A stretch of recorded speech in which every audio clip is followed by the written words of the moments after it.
Day 25 Daily Vlogs. Hi guys, welcome to Kushala. ಬೆಳಗ್ಗೆ ಎದ್ಬಿಟ್ಟು ಸ್ನಾನ ಮಾಡಿ ಟಿಫನ್ ಮಾಡ್ಕೊಂಡು ಸೀದಾ ಹಿಂದ್ಗಡೆ ಹೋದೆ.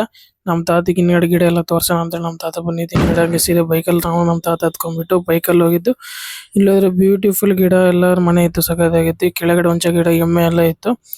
ಹುಂಚೆಕಾಯಿ ಕಿತ್ಕೊಂಡು ಅಂತ ಹೇಳಿ ನಮ್ಮ ತಾತ ಬಂದ್ವಿ. ಎಲ್ಲ ಹುಂಚೆಕಾಯಿ ಕಿತ್ಕೊಂಡ್ಬಿಟ್ಟು ನಾನು ಹೋದೆ.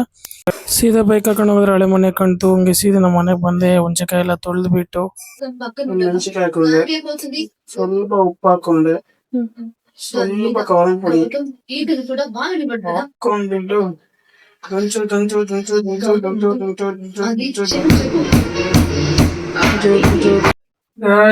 ಟೇಸ್ಟ್ ನೋಡಿ ಬಿಡೋಣ. ಸೂಪರ್ ಆಗಿದೆ ಗೈಸ್, ನೀವು ಟ್ರೈ ಮಾಡ್ರಿ ಮನೆಗೆ. ಚೆನ್ನಾಗಿದೆಯಾ? ಅಕ್ಕ ಹುಂಚೆಕಾಯಿ ಅಂದ್ರೆ ಬಹಳ ಇಷ್ಟ. ಅದಕ್ಕೆ ಫೋನ್ ಮಾಡಿ ಕರೆದೆ ಚೆನ್ನಾಗಿದೆ ಅಂತ ಹೇಳ್ತು. ನಮ್ಮ ಅಕ್ಕ ರಾಣಿಬೆಂದೂರಿನ ಕಡಗಾಯಿ ಮೆಣಸಿನಕಾಯಿ ಮಾಡೋಣ ಅಂತ ಹೇಳ್ಬಿಟ್ಟು ನಮ್ಮ ಅಮ್ಮ ಮಿಕ್ಸಿಂಗ್ ಮಾಡಿಬಿಟ್ಟು ಎಣ್ಣೆಯಲ್ಲಿ ಹಂಗೆ ಹಾಕ್ತಿದ್ರೆ ಬಿಸಿ ಬಿಸಿ ಸಾಕಾಗಿರುತ್ತೆ ಗುರು. ಹಂಗೆ ಎಲ್ಲ ಹಾಕೊಂಡು ನಮ್ಮಮ್ಮ ತೆಗಿ ನಿಂಬೆಹಣ್ಣು ಹಾಕ್ಬಿಟ್ಟು ಚಾಟ್ ಮಸಾಲ ಹಾಕೊಂಡು ಹಂಗೆ ಕಡಗಾಯಿ ಬೋಂಡ ಸಾಕಾಗಿದೆ ಗುರು. ಟ್ರೈ ಮಾಡಿ ನೀವು. ನಮ್ಮ ಅಜ್ಜಿಗೆ ತಗೊಂಡು ಶಾಂಪಲ್ ನೋಡಂತ ನಮ್ಮ ತಾತಂಗೆ ಕೊಟ್ಟೆ. ಹಂಗೆ ಶಾಂಪಲ್ ನೋಡ್ ನಮ್ಮ ಅಜ್ಜಿನೂ ತಗೊಂಡು. Like, share, follow, comment and subscribe my channel Guru. Next ವಿಡಿಯೋದಲ್ಲಿ ಮೀಟ್ ಆಗೋಣ. ಬಾಯ್ ಬಾಯ್.